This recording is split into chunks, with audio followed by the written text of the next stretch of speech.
ভিন রাজ্যে কাজে গিয়ে নিখোঁজ মালদার 3 যুবক, দুশ্চিন্তায় পরিবার। যোগী রাজ্য উত্তরপ্রদেশের কানপুর, দিল্লি এবং বিহারের পাটনায় গিয়ে কাজে গিয়ে সন্ধান নেই মালদার 3 যুবকের। জানা যায় মালদার ইংলিশ বাজার ব্লকের যদুপুর 2 নম্বর গ্রাম পঞ্চায়েতের রায়পাড়া এলাকার বাসিন্দা শিবাই রায়। বাবা মারা যাওয়ার পর পরিবারের সমস্ত দায়িত্ব তার কাঁধে এসে পড়ে। সেই তাগিদেই ভিন রাজ্যে পাড়ি দেয় ওই যুবক। গত 15 দিন আগে বিহারের পাটনায় কাজে গিয়েছিল সে। পরিবারের দাবি, সেখানে কাজ করার সময় তার মোবাইল ফোন হারিয়ে যায়। এরপর 100 টাকা ধার করে গত শনিবার সকালে বাড়ি ফিরে আসার কথা জানায় সে। সেখানে একদিনে বাড়ি পৌঁছে যাওয়ার কথা। সেখানে 4 দিন কেটে গেলেও এখনও খোঁজ নেই শিবাই রায়ের। এই নিয়ে দুশ্চিন্তায় গোটা পরিবার। এই মর্মে ইংলিশ বাজার থানায় লিখিত অভিযোগ করতে গেলে জানানো হয় সেখান থেকে নিখোঁজ হয়েছে সংশ্লিষ্ট থানায় লিখিত করতে। এমতাবস্থায় হন্যি হয়ে ঘুরে বেড়াচ্ছে পরিবার। নিখোঁজ হওয়া পরিবারের পাশে দাঁড়িয়েছেন স্থানীয় পঞ্চায়েত সদস্য অধিবিন্দু দাস। অন্যদিকে একই রকম ঘটনার মালদার মানিকচক ব্লকের ধরমপুর এলাকার বাসিন্দা ইন্দ্রনীল ঝা যোগী রাজ্য উত্তরপ্রদেশের কানপুরে কাজে যায়। ইন্ডিয়ান অয়েলের অ্যাসিস্ট্যান্ট ইঞ্জিনিয়ার হিসেবে কাজ করত সে। 19 এপ্রিল 10 দিনের ছুটি নিয়ে বাড়ি ফিরে আসার কথা তার। কানপুরের গঙ্গাঘাট বাস স্ট্যান্ডে নেমে টোটোতে করে রেল স্টেশনের উদ্দেশ্যে রওনা হয়েছিল ওই যুবক। সেই সময় মায়ের সাথে শেষ কথা হয়েছিল, তারপর থেকেই নিখোঁজ ওই যুবক। পরিবারের সদস্যকে ফিরে পেতে সেখানকার পুলিশের সাথে যোগাযোগ করা হলে সেই রকমভাবে সহযোগিতা করা হয়নি বলেই অভিযোগ। ঘটনার 1 মাস কেটে গেলেও পরিবারের নিখোঁজ হওয়া সদস্যের কোনো খোঁজ পাওয়া যায়নি এখনো। দুশ্চিন্তায় পরিবার।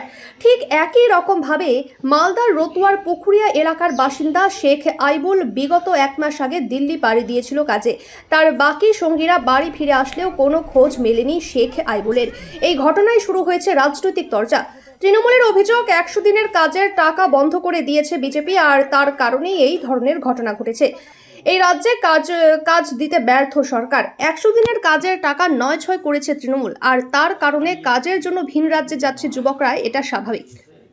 তো শনিবার তারা জানায় তাদের ছেলে, যেহেতু বাড়ির গার্জিয়ান ছেলেই, তার বাবা কিছুদিন আগে মারা গেছে, তাকেই সংসারটা টানতে হয়। পেটের তাগিদে বাইরে গেছে কাজ করতে। সেখানে গিয়ে সে তার মোবাইল সংক্রান্ত কোনো ব্যাপার নিয়ে রাগ অভিযোগের মাধ্যম দিয়ে ওখান থেকে বেরিয়ে যায়।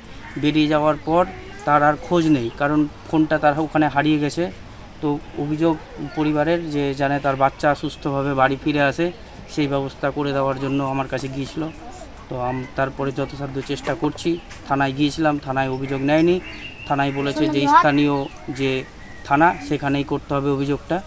তারপরে তো আপনাদের দ্বারস্থ হয়ে, সাংবাদিকের দ্বারস্থ, সেখান থেকে আপনাদের কাছে বিশেষ অনুরোধ যাতে বাচ্চাটি বাড়ি ফিরে আসে, সেই ব্যবস্থা করে দিলে পরিবার এবং আমরা গ্রামবাসীরা খুব উপকৃত হব। ছেলেটা বিদেশে গেছিলো, শনিবার থেকে কোনো খোঁজ নাই। তো ছেলেটাকে কোনো ফেরাবার ব্যবস্থা এটা একটু আপনারা করে দেন। কেমন পরিবারের অবস্থা কেমন ছিল? পরিবারের অবস্থা বলতে ওর বাবাটা মারা গেছে, আর ওর বলে সংসারটা চলে। হ্যাঁ, তো ওদের খুব অসুবিধা। কবে থেকে নিখোঁজ? শনিবার থেকে হচ্ছে। বিদেশে গেছিলো বাইরে, যেখানে থাকে ওই অন্য জায়গাতে স্যান করতে গেছিলো, স্যান করেছে। মোবাইলটা বলে রেখেছিল পাশে, মোবাইল ভুলে চলে এসে এবার বাড়ি যেখানে থাকে ওখানে দেখছে যে আমার মোবাইল নাই। এখন ফের আবার আনতে গেছে, তো অন্যজনা বলে স্যান করতে গেছে, তো যাই মোবাইল দেখছে নাই। তো ওকে বলছে আমার মোবাইল এখানে আমি ভুলে চলে গেলাম মোবাইলটা করে। তো বলছে আমি জানি না তোর মোবাইল, জানি না বলে তো খুঁজলো, তো পারলো না। দিয়ে এখন ওখানে সবকে বলেছে আমার মোবাইলটা হারিয়ে গেছে। তো বলছে আমরা কেউ কুড়াই না মোবাইল, আমরা জানি না তোর মোবাইল। তারপরে বলেছে যে কে বলেছে একজনের কাছে একজন পাইয়েছে, তো 1000 টাকা নিব। তো বলেছে না 1000 টাকা আর নিব না, খো এই করে আমি আর দিব না মোবাইল। দিয়ে বলে মোবাইল নিয়ে কবে তার 2 দিন পরে বলে ভেঙে গেছে বাড়ি ওই মোবাইল দিয়ে। আর তখন আমার ছেলে মোবাইলের লেগে ওর মন খারাপ খুব হয়ে গেছে। তখন ওই কাঁদছিল, কাঁদতে 2-3 দিন খায়নি, কাজও যায়নি। নিয়ে তারপরে বলছে আমি বাড়ি চলে যাবো, আর থাকবো না আমি। দিয়ে 100 টাকা কার কাছে নিয়েছে।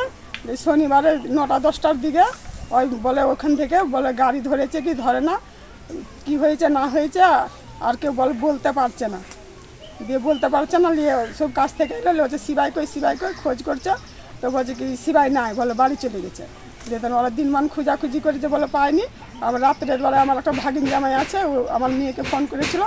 আমার মেয়ে বলছে রাত 9টা-10টার দিকে, বলছে মা এই একটা কথা শুনলাম। যে কী রে? বলছে কি প্রবীর, আমার ভাগিনজামের নাম প্রবীর। বলছে প্রবীর ওখানে বিদেশে আছে, একসাথে কাজ করছিল। তো বলছে বলে সিবাইয়ের বলে মোবাইল হারিয়ে গেছে, তো সেই জন্য সিবাই বলে এখন খোঁজ পেয়েছেন? না, খোঁজ পাইনি। কদিন হলো? আজ 4 দিন হলো, 4 দিনে পড়েছে। শনিবারে বইকাল হারিয়েছে, আজ 4 দিন হলো। কি আশঙ্কা করছেন? তো আশঙ্কা করছি আমার ছেলেকে আমি যেন ফিরে পাই। থানায় লিখিত করেছিলেন? থানাতে গেছিলাম, থানাতে ডায়েরি লাইনি। কেন নেয়নি? কেন কে জান, বলেছে যে এখানে হবে না, যেখানে বাইরে গেছিল ওখানেই ডায়েরিটা হবে, এরকম করে বলেছে। আপনার নাম? আমার নাম ঋতু কারাই। 19 তারিখ রাত্রে শুক্রবার ছিল, সেদিন 19 এপ্রিল। সেদিন বললো মা, আমি বললো যে আমি বাসে উঠে গেছি। তারপর বললো যে কেন এত তাড়াতাড়ি উঠে গেলি? বললো মা আমি উঠে গেলাম, যে 10 দিনের ছুটি, তো 10 দিনের ছুটি নিয়ে তো ছুটি মিস হয়ে যাবে, তো 10 দিনই থাকবো। তারপরে এলো, কানপুর পর্যন্ত পৌঁছেছে। কানপুর থেকে রাত থেকে আমি প্রায় 23 বার ফোন করেছি। ফোনে সবটাই যতবার রিং করেছি ততবার উত্তর দিয়েছে। ফোনে এসে কানপুর পৌঁছে তার আগে বলছে আমি কানপুর পৌঁছে আমি রেল স্টেশনে যাবো, ট্রেনের টিকিট বলে ট্রেনেই চলে যাবো। তারপরে তার যোগাযোগ নাই। শনিবার রাত থেকে আমার সঙ্গে 5:30 পৌনে 6টায় শনিবার 21 তারিখে বললো, 20 তারিখে, তারপর থেকে আর যোগাযোগ নাই। খোঁজখবর নিয়ে কিছু না, খোঁজখবর নিয়ে দেখলাম যে আর তো কোনো ফোনে নাই। আমার দেওর বোধহয় ফোন করেছিল, নয়ন ঝা মালদা কোর্টের উকিল আছে, তো ও ফোন করেছিল যে তুই কোথায়? তো বললো আমি কানপুর পৌঁছে গেছি। তো ও বললো যে রেল স্টেশনে চলে যা, তো টিকিট কেটে নিবি। ওই সেই অনুযায়ী ওই স্টেশনেই যাচ্ছিল। গোলু নামে এক রিক্সাওয়ালার, টোটোওয়ালার, টোটোতে সেই গোলু নামক ছেলেটা ওই স্টেশনে না নিয়ে গিয়ে ওকে শুক্লাগঞ্জ থানা, যেখানে ওর বাড়ি, গোলু আর রোহিত বলে, রোহিতের অ্যাকাউন্টে, ওর মায়ের অ্যাকাউন্টে টাকা ট্রানজেকশন হয়েছে, গীতা দেবীর অ্যাকাউন্টে। আর গোলু ছিল টোটোওয়ালা। গোলু ওই মোবাইলটা নিয়ে ওকে কিছু হয়তো খাইয়েছে না কি করেছে জানি না, সেটা তো মানে ও কিছু হয়েছিল সেটা তো বুঝতে পারছি না, আমরা কিছু সেটা জানি না। কিন্তু ওরা যে দুজন মানে জড়িত সেটা জানা গেল বা ধরা পড়েছে। বললাম না, টাকার লোভে আমার বোনের বিয়ে ছিল বলে আমরা টাকাটা নিয়ে নিয়েছি। মোবাইল ছিনতাই করে মোবাইলটা পরে ওই যে বললাম কিছু একটা ইনজিওর করে হলো। 1 মাস 3 দিন হলো আজকে, গত মানে এপ্রিল মাসের 19 তারিখে হয়েছিল, 21 তারিখে। এখন পর্যন্ত কোনো খোঁজ নেই? না, এখন পর্যন্ত কোনো খোঁজ নাই। পুলিশের দ্বারস্থ হয়েছিলাম, মানিকচকে যেহেতু জিডি করা হয়েছে, কিন্তু কানপুরের পুলিশ কিছুই কোনো গুরুত্বই দিল না। কারণ যে ওদেরকে ছেড়ে দিল, ওদের কানপুরের পুলিশ যদি একটু গুরুত্ব দিত তাহলে এইটা বোধহয় তাড়াতাড়ি কাজটা হয়ে যেত। তারা ভোট ভাট এটা নিয়ে ব্যস্ত থাকলো, কিন্তু আমার ছেলে থাকলো না। আমি মনে করেছি এটা যদি না হয় তো আমি যোগী মহারাজের কাছে ডাইরেক্ট পৌঁছাবো। আমার ছেলে যদি ভালো চলে এলো তো চলে এলো, না তো আমি ডাইরেক্ট যোগী মহারাজের কাছে যাবো। আর সবচেয়ে বড় জিনিস করছে যে পুলিশগুলো কোনো কাজ করলো না, আমার ছেলেকে খুঁজে বাইর করার ব্যাপারে কোনো রকম গুরুত্ব দেখালো না। বয়স 28 বছর, ইন্ডিয়ান রেলে ফান্টাইজাইতে ওটাতে ছিল, হ্যাঁ অ্যাসিস্ট্যান্ট ইঞ্জিনিয়ারিতে ছিল পোস্টে। আমি তো মায়ের আসলে আমাদের বাড়িতে মন্দির আছে, মনসা মন্দির, সেই মায়ের আসলে আচল পেতে বসে আছি ছেলের অপেক্ষায়। যদি আমার ছেলে ফিরে এলো তো ফিরে এলো, যদি না আসে আমি সেই যোগী মহারাজের কাছে যাবো যে আপনার কি করে দেশ শাসন করছেন, যে একটা পুলিশ কিচ্ছু করছে না, 2টা ছেলেকে ধরা পড়লো, আমার ছেলের মোবাইল ধরা পড়লো, তাহলে কি আপনি দেশ শাসন করছেন মুখ্যমন্ত্রী হয়ে?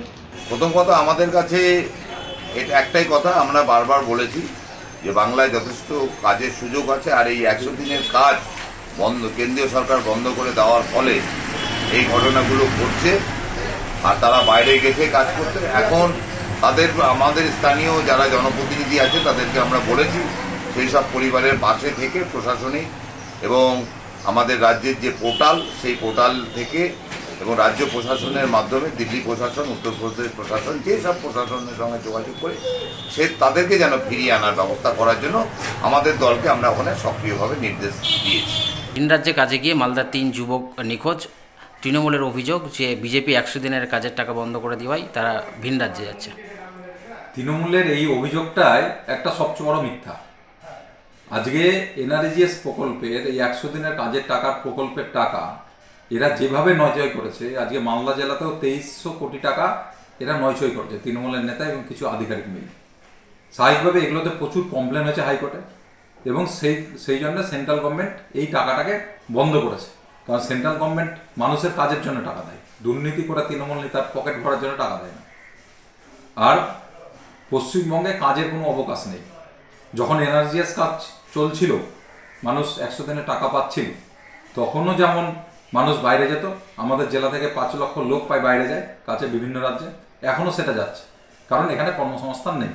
আর 100 দিনের কাজের টাকার যে গল্পটা বলছে এরা, সেখানে যারা কার্ড হোল্ডার আছে, জব কার্ড হোল্ডার আছেন, তারা কাজ পায় না। সমস্ত কাজ আপনারা দেখবেন জেসিবি দিয়ে করিয়ে কন্ট্রাক্টর তৃণমূলের নেতারা টাকা মুনাফা করে, আর যাদের জব কার্ড আছে তাদেরকে কাউকে 100 টাকা 50 টাকা ধরিয়ে দেওয়া হয়।